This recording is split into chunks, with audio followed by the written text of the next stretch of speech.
अगर वो वाक़यतन उनका इस्लाम ये इस्लाम है कि हिंदू की जान जान नहीं है, हिंदू की बेटी बेटी नहीं है, हिंदू का माल माल नहीं है, तो मैं समझता हूँ कि वो मुसलमान ही नहीं है। उससे ज़्यादा भोंडा मजाक ये किया जा रहा है कि सोशल मीडिया पर ये तस्वीर डालते हैं कि हम मंदिर की सुरक्षा कर रहे हैं, अगले दिन खबर आती है कि उस मंदिर को आग लगा दी गई है। वो इस बात पर खुशी ना मनाएं, मातम करें मातम कि इस्लाम के नाम पर ये कौन सी शैतानी टीम और कौन सी शैतानी लश्कर और कौन सी शैतानी फौज है जो पूरी दुनिया में मुसलमानों के किरदार को बदनाम कर रही है और इस्लाम को बदनाम कर रही है। बांग्लादेश के हिंदुओं की इज्जत पूरी दुनिया के मुसलमानों की इज्जत है और पूरी दुनिया के मुसलमानों को इस पर आवाज़ उठाना चाहिए कि बांग्लादेश में एक हिंदू बेटी की इज्जत जाएगी तो पूरी दुनिया की मुसलमान बेटियों की इज्जत बेकार है। जब यहाँ का 100 करोड़ हिंदू 20 करोड़ मुसलमानों को सुरक्षा दे सकता है, 20 करोड़ मुसलमानों की माँ बहन बेटियों की इज्जत कर सकता है, तो क्या बांग्लादेश के मुसलमानों के ऊपर ये फ़र्ज़ नहीं है कि वहाँ के 1 करोड़ हिंदुओं को जो है उनको इज्जत भी दे और उनकी जान का भी। मैं कहता हूँ अगर वहाँ एक हिंदू के साथ कुछ भी होता है तो बांग्लादेश के करोड़ों मुसलमानों पर लानत है, कल भी थी, आज भी और आइंदा भी रहे। बांग्लादेश में छात्रों के आंदोलन की आग ऐसी भड़की कि बांग्लादेश में तख्ता पलट हो गया और बांग्लादेश की प्रधानमंत्री शेख हसीना को देश छोड़कर भागना पड़ा। लेकिन उसके बाद जो तस्वीरें पूरे देश ने देखी, पूरी दुनिया ने देखी कि किस तरीके से आरक्षण की आड़ में तख्ता पलट किया गया और उसके बाद जो वहाँ पर रहने वाले अल्पसंख्यक हिंदू थे उनको किस तरीके से टॉर्चर किया गया, टारगेट बनाया गया, उनके मंदिरों को तोड़ा गया, उनकी बहन बेटियों के संग अभद्रता की गई। इसके बाद आखिरकार किस तरीके की तस्वीर लगातार आ रही है वो भी पूरा देश देख रहा है। लेकिन मेरे साथ इस वक्त बात करने के लिए मुफ्ती गुजर साहब मौजूद हैं। तो हिंदुओं के मन में डर है और वो कट्टरपंथी सोच आखिर क्या दर्शाती है? बांग्लादेश में जो हुआ वो इतिहास के लिए इंतहाई काला और सियाह दिन है। बांग्लादेश में कट्टरपंथियों ने एक चुनी हुई सरकार को, जो एक सेकुलर सरकार थी, जो बांग्लादेश को तरक्की की ऊंचाइयों तक ले जा रही थी जी, उस सरकार को उन्होंने मजबूर किया और उसको वहाँ से उखाड़ दिया सरकार को। ये स्टूडेंट का आंदोलन था शुरुआती दौर में, लेकिन जहाँ तक मैं समझता हूँ कि ये फिर आतंकवाद में तब्दील हो गया। चूँकि अगर वो स्टूडेंट का आंदोलन था, छात्र आंदोलन कर रहे थे, तो हथियार कहाँ से लाए, और वो भी आधुनिक हथियार, गोला बारूद कहाँ से लाए, इतना पेट्रोल कहाँ से लाए कि थाने के थाने जला दिए, बिल्डिंग की बिल्डिंग जला दी। फिर अगर वो छात्र थे तो पीएम हाउस को लूट करके अपनी प्रधानमंत्री के कपड़ों की कैसे वो नुमाइश कर रहे थे छात्रों से। अगर वाकईतन छात्र तो किसी भी देश का फ्यूचर होते हैं, अगर वहाँ का छात्र ऐसा छात्र है तो फिर बांग्लादेश का खुदा ही मालिक है। बहरहाल बांग्लादेश के जो हालात हैं और वहाँ के अल्पसंख्यों पर जो गुजर रही है, अल्पसंख्यक वहाँ का हिंदू, उनकी इबादत गाहें, उनके बच्चे, उनकी माँ बेटियाँ, उनका बिजनेस, उनके सामान, यहाँ तक कि वो एमपी हिंदू और मंत्री भी है, ऑफिसर भी है, क्रिकेटर भी है, तो भी महफूज नहीं है, सुरक्षित नहीं है। बहुत बुरा सलूक उनके साथ वहाँ किया जा रहा है और उससे ज़्यादा भोंडा मजाक ये किया जा रहा है कि सोशल मीडिया पर ये तस्वीर डालते हैं कि हम मंदिर की सुरक्षा कर रहे हैं, अगले दिन खबर आती है कि उस मंदिर को आग लगा दी गई है। और उससे ज़्यादा भोंडा मुझे ये लग रहा है कि हिंदुस्तान में 125 करोड़ देशवासियों ने बांग्लादेश के लिए यहाँ के लोगों को जिस तरह आगे बढ़कर आना चाहिए था, जिस तरह वहाँ के अल्पसंख्यकों की सुरक्षा की आवाज़ उठानी चाहिए थी, यहाँ के मुसलमान ने स्पेशली उसको इग्नोर किया है। वो लोग जो हर बात पर बोलते हैं, इराक़ से लेके बगदाद तक, बगदाद से लेके फ़िलिस्तीन तक, कश्मीर से लेके पाकिस्तान तक, हर मसले में बोलते हैं, हर मसले में हुकूमत को धमकाने की कोशिश करते हैं, हर मसले में वो सामने आ जाते हैं। मुस्लिम पर्सनल लॉ बोर्ड हो, जमीयत उलमा हिंद हो, अभी तक किसी के मुंह से एक लफ्ज़ नहीं निकला कि बांग्लादेश में हिंदुओं के साथ जो हो रहा है वो इस्लाम और मुसलमान नहीं कर सकते। क्यों नहीं? चूँकि जमात इस्लामी जो कट्टरवाद की जमात है इस वक्त बांग्लादेश पर वो हावी हो चुकी है, उसी का संगठन हावी हो चुका है, ISI उनको सपोर्ट कर रहा है और ये वही कट्टर विचारधारा के लोग हैं जिनके यहाँ हिंदुओं को मारना सवाब है, जिनके यहाँ काफिर को कत्ल करना जिहाद है। बांग्लादेश की प्रधानमंत्री ने भाग करके जान बचाई है, ये अच्छी बात है कि उनकी जान बच गई है, वरना बांग्लादेश के हालात देखकर मुझे नहीं लगता। वहाँ बांग्लादेश में अपना जो उनके देश के राष्ट्रपिता हैं, जिन्होंने बांग्लादेश को बनाया है और बांग्लादेश के लिए फिर जान दी है, आप जब इतिहास उठाएंगे तो पता चलेगा कि शेख मुजीब जो इसके फादर हैं शेख हसीना के, इनका पूरा ख़ानदान जो है वो बांग्लादेश के लिए कुर्बान हुआ है। इनके भाई शेख मुजीब खुद कत्ल हुआ है उनका। शेख मुजीब की प्रतिमाओं पर चढ़कर उनके साथ अपने राष्ट्रपिता के साथ जो सलूक किया बांग्लादेशियों ने, वो तस्वीर मैं आपकी बात को रोक रहा हूँ। वो तस्वीर आखिर किस तरीके की वो तस्वीर थी, इसको मैं मतलब हम लोग अगर चैनल पर बोलें तो मुझे भी ऐसा लगता है कि क्या हम बोल रहे हैं, यूरिन कर देना किसी की तस्वीर पर, किसी की राष्ट्रपिता की प्रतिमा पर खड़े होकर पूरे देश के सामने, पूरी मीडिया के सामने, कैमरों के सामने एक व्यक्ति यूरिन कर रहा था। हाँ, वही मैं कह रहा हूँ कि जिन्होंने अपने बानी को, अपने फाउंडर को, वो राष्ट्रपिता उनका जिसने बांग्लादेश के लिए अपनी जान दी है, अपने बच्चों की जान दी है, अपने रिश्तेदारों की जान दी है, अपने आप को मरवाया है, उस राष्ट्रपिता के सर पर चढ़कर वो पेशाब करने वाली कौम, अपनी प्रधानमंत्री के एक एक छोटे छोटे कपड़ों की नुमाइश करने वाली कौम, क्या उनको ये इस्लाम ने सिखाया है? क्या मुसलमान का किरदार ऐसा ही होता है? जब वो उनके राष्ट्रीय पिता महफूज नहीं, उनका पीएम महफूज नहीं, पीएम हाउस को लूट लिया गया है और आर्मी वहाँ की तमाशा बनी रही है, तो फिर वहाँ का हिंदू कैसे सुरक्षित होगा? भारतीय जनता पार्टी की जो लीडरशिप है, विदेश मंत्री एस जयशंकर और प्रधानमंत्री जी की पूरी टीम जो है वो, इस पर हम लोग ज़रूर कहेंगे कि वो एक्टिव हुए और उन्होंने बांग्लादेश में फंसे हिंदुस्तानियों को भी निकालने में, उनको सुरक्षा देने में मदद की और वहाँ के अल्पसंख्यकों के लिए आवाज़ उठाई, बाकायदा कड़ा रुख दिखाया। शायद फिर उसका नतीजा आहिस्ता आहिस्ता आ रहा है कि वहाँ थोड़ी शांति हो रही है। मुझे अभी भी चिंता है कि वहाँ का अल्पसंख्यक सुरक्षित नहीं है। आपने कहा कि भारत सरकार ने, खासकर प्रधानमंत्री और जो भी हमारे रक्षा विशेषज्ञ हैं या फिर गृह मंत्रालय से जुड़े हुए लोग हैं, विदेश मंत्रालय से जुड़े लोग हैं, उन्होंने वहाँ के हिंदुओं को लेकर कहीं ना कहीं, अल्पसंख्यकों को लेकर कहीं ना कहीं चिंता जाहिर की। लेकिन हमारे देश के पूर्व मंत्री, कानून मंत्री, पूर्व विदेश मंत्री, तमाम ऐसे नेता, खासकर सलमान खुर्शीद साहब की बात करूं तो उन्होंने तो ये तक कह दिया कि ये जो स्थिति आज बांग्लादेश में है वो स्थिति कल को भारत में भी हो सकती है और प्रधानमंत्री मोदी को देश, कुछ लोग ये भी कह रहे हैं किसी तरीके से प्रधानमंत्री मोदी को भी देश छोड़ के भागना पड़ेगा। देखिए, मैं इस पर तो ज़रूर चिंता जाहिर करूँगा कि हिंदुस्तान एक बड़ा सुपर पावर मुल्क और सेकुलर मुल्क है, लेकिन उसके बावजूद भी कट्टरपंथियों से घिरा हुआ है। पाकिस्तान, चाइना और बांग्लादेश में जो हुआ वो भी ठीक नहीं है। उसके बावजूद मेरा ये विश्वास है, मुझे इस बात पर पूरा यकीन और एतमाद है कि हिंदुस्तान में ऐसी सूरत हाल ना होगी, क्योंकि यहाँ हिंदुस्तान में कट्टरपंथी चीज़ें पनप रही हैं, मुझे इसमें कोई डाउट नहीं है। लेकिन यहाँ उन लोगों की बड़ी तादाद जो अपने राष्ट्र से मोहब्बत करते हैं और वो अपने राष्ट्र के लिए कुर्बानियाँ देते हुए आए हैं, तो वो राष्ट्र को नुकसान पहुँचाने का कोई सोचेगा भी नहीं और कट्टरवादी भी इस तरह की हिम्मत जल्दी नहीं करेंगे। पूर्व विदेश मंत्री सलमान खुर्शीद का बयान मैंने सुना, मुझे वाकईतन इस बात का अफसोस हुआ कि एक पढ़ा लिखा इंसान, कानून का जानने वाला, सुप्रीम कोर्ट का प्रैक्टिस करने वाला एडवोकेट, पूर्व एक्सटर्नल अफेयर मिनिस्टर, खुद भी सरकार चला चुके और कानून मंत्री भी सरकार में रहे अपनी, इतना होशियार आदमी और मानसिकता ऐसी उग्रवादियों वाली, वाकई मुझे अफसोस हुआ। लेकिन बहरहाल फिर वो बात मेरे दिमाग से निकल भी गई, चूँकि वो कांग्रेस की मानसिकता इसी तरह की रही है। कांग्रेस में रहकर इस तरह की मानसिकता होना ये आम बात है। फिर मुझे वो याद आया कि इन्होंने देश के साथ क्या क्या किया, क्या क्या हालात रहे, कांग्रेसियों ने क्या क्या किया है, तो मैं फिर उसको भूल गया हूँ। बाकी देश उसको हल्के में ले रहा है और इससे उनकी मानसिकता सामने आई है। और मुझे एक उम्मीद कांग्रेस से थी कि उनके एक्सटर्नल अफेयर मिनिस्टर जो कुछ कह रहे हैं वो उस पर विरोध करेंगे, राहुल गांधी का कोई बयान आएगा, सोनिया गांधी जी का कोई बयान आएगा। मुझे इस पर फिर अफसोस भी रहा कि किसी कांग्रेसी की जुबान नहीं निकली कि आप राष्ट्र के लिए, आप अपने देश के प्रति, अपने देश के प्रधानमंत्री की प्रति किस तरह की उग्रवादियों वाली बातें कर रहे हैं। सब खामोश तमाशाए बने हुए हैं और उनका विरोध किसी ने नहीं किया। इस पर मुझे अफसोस हुआ। लेकिन बहरहाल मानसिकता जब ऐसी हो तो फिर बहुत अफसोस भी नहीं होना चाहिए। भारत बहुत राष्ट्र से मोहब्बत करने वाले लोगों की तादाद ज़्यादा है। लॉ एंड ऑर्डर सरकार ने बहुत अच्छे से संभाला हुआ है। देश में डिसीज़न और फैसले लेने वालों की सरकार है।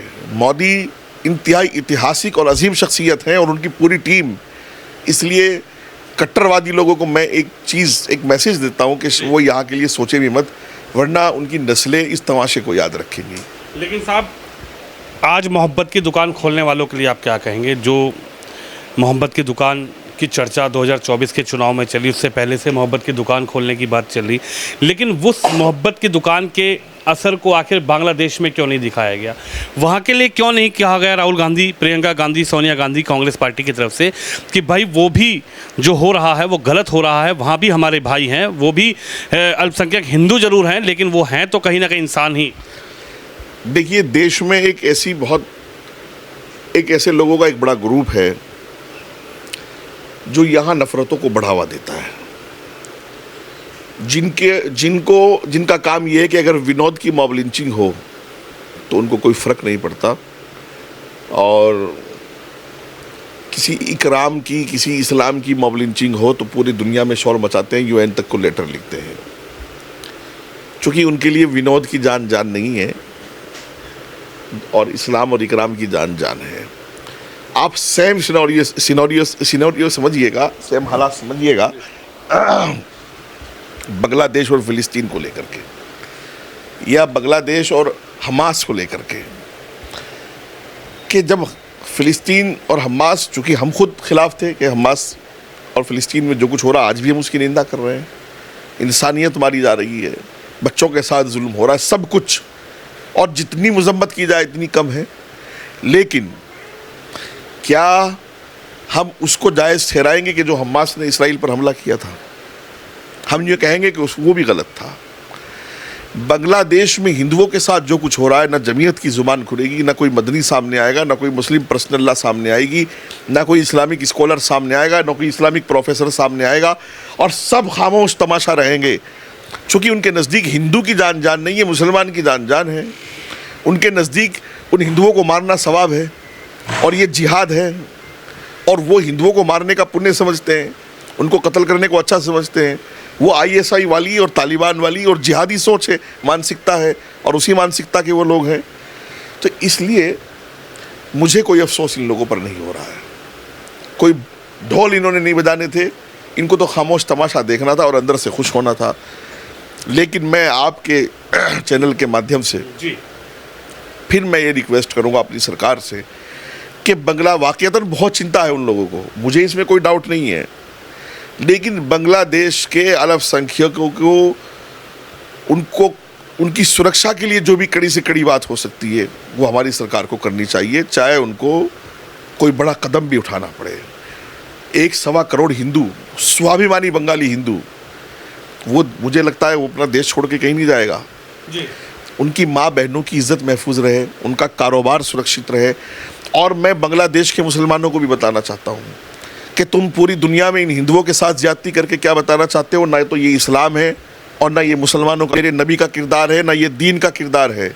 तुमने जो कुछ शेख मुजीब की जो है के साथ, उनकी प्रतिमा के साथ किया, ये जो कुछ शेख हसीना के साथ किया, मैं समझता हूँ तुम्हारे अंदरूनी इख्तलाफात हो सकते हैं, सब कुछ नज़रियाती इख्तलाफ हो सकता है, सियासी इख्तलाफ हो सकता है, लेकिन जो तुम कर रहे हो ये इस्लाम के, सियासत के, राजनीति के, सोशल लाइफ के, हर तरह की दुनिया की कोई भी एक्टिविटी इसको अलाउ नहीं करती है, दुनिया का कोई कानून इसको अलाउ नहीं करता है।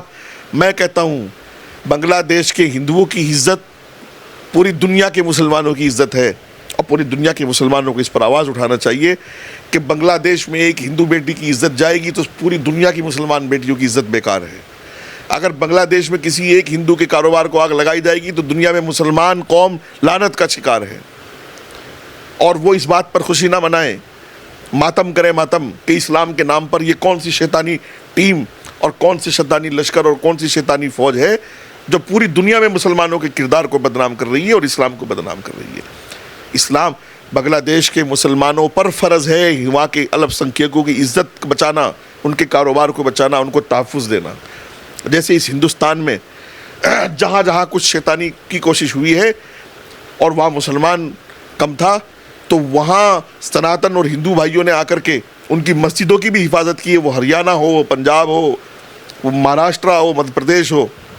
मैं पूरा मुल्क घूमता हूँ, ऐसे ऐसे गाँव हैं कि जहाँ 500 हिंदू है और 10 घर मुसलमानों के और एक मस्जिद है, और दुनिया भर में दंगे होते रहे, हज़ारों दंगे हुए हैं, मुजफ्फरनगर शामली में दंगा हुआ, सब कुछ हुआ, लेकिन वहाँ हिंदुओं ने ही चैन बना ली कि कोई मस्जिद की तरफ नहीं आएगा और कोई जो है इन 10 घरों की तरफ नहीं आएगा, और उनसे कहा हमारे घरों में रहो और तुम्हारी रोटी पानी का इंतज़ाम यहाँ है। जब यहाँ का 100 करोड़ हिंदू 20 करोड़ मुसलमानों को सुरक्षा दे सकता है, 20 करोड़ मुसलमानों की माँ बहन बेटियों की इज्जत कर सकता है, तो क्या बांग्लादेश के मुसलमानों के ऊपर ये फ़र्ज़ नहीं है कि वहाँ के 1.25 करोड़ हिंदुओं को जो है उनको इज्जत भी दे और उनकी जान का भी? मैं कहता हूँ अगर वहाँ एक हिंदू के साथ कुछ भी होता है तो बांग्लादेश के करोड़ों मुसलमानों पर लानत है, कल भी थी, आज भी और आइंदा भी रहेगी। लेकिन इस सवाल पर आप क्या कहेंगे, जो लोग संसद पहुंचते हैं और जय फिलिस्तीन का नारा लगाते हैं, लेकिन आज वो चुप्पी साधे हुए हैं? इतना बड़ा कह सकते हैं नरसंहार इसको कह सकते हैं, जिस तरीके से वहाँ प्रताड़ित किया जा रहा है, जिस तरीके से मंदिर तोड़े जा रहे हैं, हिंदू बहन बेटियों की जो तस्वीर पूरी दुनिया देख रही है, लेकिन भारत में रहकर जय फिलिस्तीन का नारा लगाने वाले लोग आज चुप हैं। मैं कहता हूँ उन लोगों के लिए ये एक स्याह दिन है, उनके लिए और उनकी नस्लों के लिए स्याह दिन है। अगर वो वाक़तन उनका इस्लाम ये इस्लाम है कि हिंदू की जान जान नहीं है, हिंदू की बेटी बेटी नहीं है, हिंदू का माल माल नहीं है, तो मैं समझता हूँ कि वो मुसलमान ही नहीं है। आज उनको बांग्लादेश के लिए भी उसी ताकत के साथ, उसी ताजगी के साथ आवाज़ उठानी चाहिए थी जिस तरह फ़िलिस्तीन के लिए उठाई। और बांग्लादेश में मैं समझता हूँ कि वहाँ के हिंदू भी बहुत स्वाभिमानी और बहुत संस्कृति और कल्चर वाला हिंदू है, खुद भी वो कमज़ोर नहीं है, वो खुद भी अपनी हिफाजत के रास्ते करेगा। और बांग्लादेश में गलत हो रहा है, सही भी होगा, लेकिन इन लोगों के सब के किरदार और चेहरे सामने आ जाएंगे जो हिंदू से नफ़रत करते हैं, सनातन से नफ़रत करते हैं और अपने आप को अच्छा मुसलमान। सनातन से नफ़रत करने वाला आदमी, हिंदुओं से नफ़रत करने वाला आदमी, हिंदुओं की माँ बहन बेटियों से नफ़रत करने वाला आदमी अच्छा मुसलमान नहीं हो सकता। मैं बहुत ज़िम्मेदारी के साथ आपके चैनल पर कह रहा हूँ कि उनकी माँ बहन बेटियों की इज़्ज़त करने वाला आदमी ही अच्छा मुसलमान है, हिंदुओं की सुरक्षा करने वाला आदमी अच्छा मुसलमान है, उनके कारोबार की सुरक्षा करने वाला आदमी अच्छा मुसलमान है, उनको नफ़रत की निगाह से देखने वाला आदमी अच्छा मुसलमान नहीं हो सकता। मुराद गुजर साहब, बांग्लादेश की जो स्थिति हुई इसके बाद कहीं ना कहीं हिंदू एकत्रित हुए, सड़कों पर आए। ऐसी कट्टरपंथी सोच वाले लोगों के लिए हिंदुओं ने वहाँ पे एक ह्यूमन चैन बनाई, हिंदुओं ने आवाज़ उठाई। लेकिन उत्तर प्रदेश के मुख्यमंत्री की बात की जाए तो मुख्यमंत्री ने भी कहा कि बांग्लादेश की स्थिति को एक साथ मिलकर निपटना होगा। ऐसी स्थिति जो बनी है उसको कहीं ना कहीं हल्के में नहीं लेना होगा।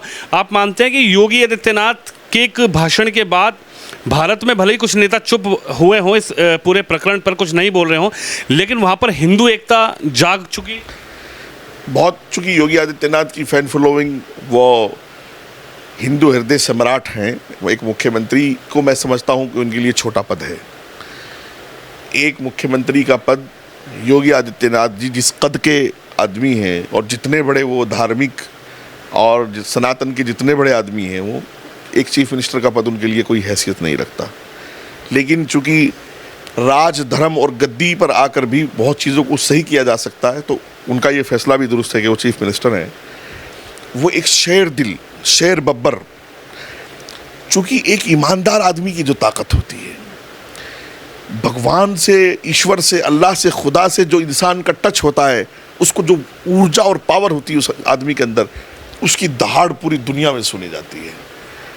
श्री योगी आदित्यनाथ की दहाड़ को बांग्लादेश के हिंदुओं ने भी सुना, हौसला मिला, ताकत मिली, उनको लगा कि दुनिया में वाक़तन लोग हमारे साथ भी खड़े हैं, और बहुत सही वक्त पर उन्होंने दहाड़ लगाई है।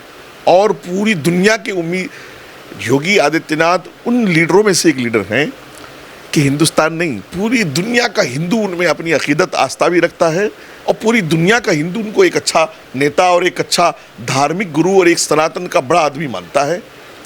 तो उसका असर भी है और उनकी बातों से पूरी दुनिया के हिंदुओं को हौसला मिलता है। मैं बहुत शुक्रगुजार, बहुत धन्यवाद करूंगा उनका कि वाक़तन उनके दिल में राजनीति से परे हट करके, सियासत से परे हट करके पूरी दुनिया के लोगों के लिए एक जगह है, खालिस हिंदुओं के लिए नहीं। चूँकि सनातन ने तो बताया ना कि सब कुटुंब एक है, पूरा कुनबा एक है, और चूँकि वहाँ के हिंदुओं के साथ जुल्म हो रहा था, वो मजलूम थे, उनके लिए आवाज़ उठाना वाक़तन ये उनके दिल गुर्दे की बात है। मैं उनके लिए दुआ भी करूँगा, ऊपर वाला उनको ईश्वर अच्छा रखे और उनको लंबी उम्र दे, उनको सेहत अच्छी दे। बहुत बड़ा हौसला पूरी दुनिया के हिंदुओं को योगी जी की आवाज़ से मिलता है और उसका असर हर जगह देखने को मिलता है और उन्होंने सही टाइम पर आवाज़ उठाई है, बिल्कुल इसमें कोई बस शक एक नहीं। आखिरी सवाल मुफ्ती साहब आपसे ये जरूर है कि किस तरीके से देखते हैं जब अंतरिम सरकार बनी तो अंतरिम सरकार के लीडर्स ने ये माना कि हाँ यहाँ पर अल्पसंख्यक हिंदुओं के साथ गलत हुआ। हालांकि हिंदुस्तान में भले ही कहा गया कि भाई ये सब जो तस्वीरें दिखाई जा रही है फेक है, किसी ने कहा इतना कुछ नहीं है जितना हल्ला मचाया जा रहा है, लेकिन आप क्या कहेंगे कि अब वहाँ पर जो लीडर बने हैं, जो इस वक्त अंतरिम सरकार के लीडर्स हैं, वो खुद माफ़ी मांग रहे हैं, उनके मुख्य सलाहकार माफ़ी मांग रहे हैं और अब हिंदुओं नेताओं से मिल रहे हैं, हिंदुओं से मिल रहे हैं कि भाई हम आपकी सुरक्षा की पूरी जिम्मेदारी लेते हैं। इस पर आप क्या कहेंगे? ये एक तो उनका चेहरा और किरदार पूरी दुनिया के सामने आया तो उनको माफ़ी मांगनी भी चाहिए और माफ़ी मांगने से पहले उनको प्रैक्टिकली वाकई हिंदुओं को सुरक्षा प्रदान करके जो जिन लोगों ने किया है उनको मौत की सज़ा देनी चाहिए ताकि दुनिया में कोई भी इस तरह की हरकत ना कर सके और पूरी दुनिया देखे वो मौत की सज़ा भी।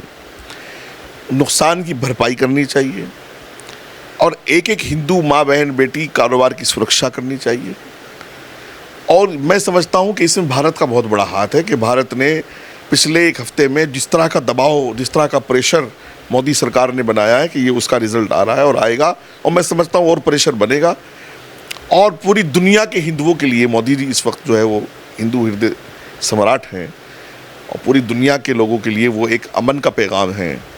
रशिया यूक्रेन की लड़ाई हो, फ़लस्तीन हमास और इसराइल की जंग हो, ईरान हिजबुल्लाह और इसराइल की जंग हो, मोदी जी ने हमेशा अमन का किरदार निभाया है, अमन का पैगाम दिखाया है और पूरी दुनिया को बताया है कि मैं जालिमों की सफ़ में नहीं खड़ा हूँ, मजलूमों के साथ खड़ा हूँ और यही इस्लाम भी कहता है। शेख हसीना भी अभी उन्होंने भी एक बयान दिया, उन्होंने कहा है कि उन लोगों पर कार्रवाई होनी चाहिए, उनको सज़ा मिलनी चाहिए जिन लोगों ने तख्ता पलट के वक्त जो हिंसा फैलाई वहाँ पर। बिल्कुल एकदम सही, बांग्लादेश का जो भी कानून रहे और मौत की सज़ा कम से कम हो ऐसे लोगों के लिए, उनके परिवारों के लिए, उनकी नस्लों के लिए मौत की सज़ा होनी चाहिए। और इस तरह की कट्टर सोच रखने वालों के लिए कि अपनी अच्छा क्या किया, अगर विनोद इतना सेंस मेरे में नहीं है कि मैं अपने देश की संपत्ति को हिफाजत करूंगा कि नुकसान पहुंचाऊंगा, आग लगाऊंगा तो लूटूंगा को क्या करूंगा, तो फिर तो मौत की सज़ा है। वो देश के गद्दार हैं, बंगाल के गद्दार हैं, बांग्लादेश के गद्दार हैं, बंगला ज़ुबान के, बंगाली कल्चर के, बंगाली संस्कृति के और पूरी दुनिया इंसानियत के गद्दार हैं। तो मौत के अलावा क्या सज़ा देनी चाहिए? उनको मौत की सज़ा होनी चाहिए। और शेख हसीना और उसके ख़ानदान की कुर्बानियाँ हैं बांग्लादेश के लिए, बांग्लादेश की तरक्की के लिए।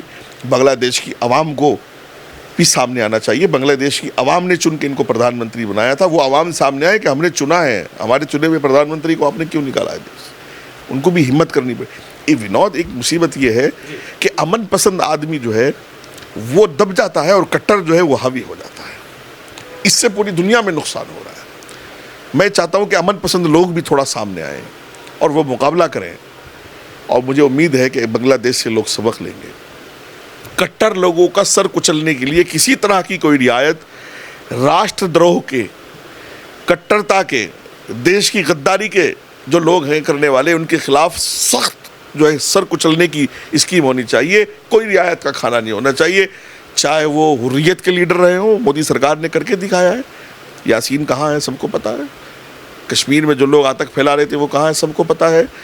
तो राष्ट्र के खिलाफ जो भी सामने आए उसको तबाह कर दो ताकि उसकी नस्लें भी राष्ट्र के खिलाफ जो है वो सोच भी ना सकें।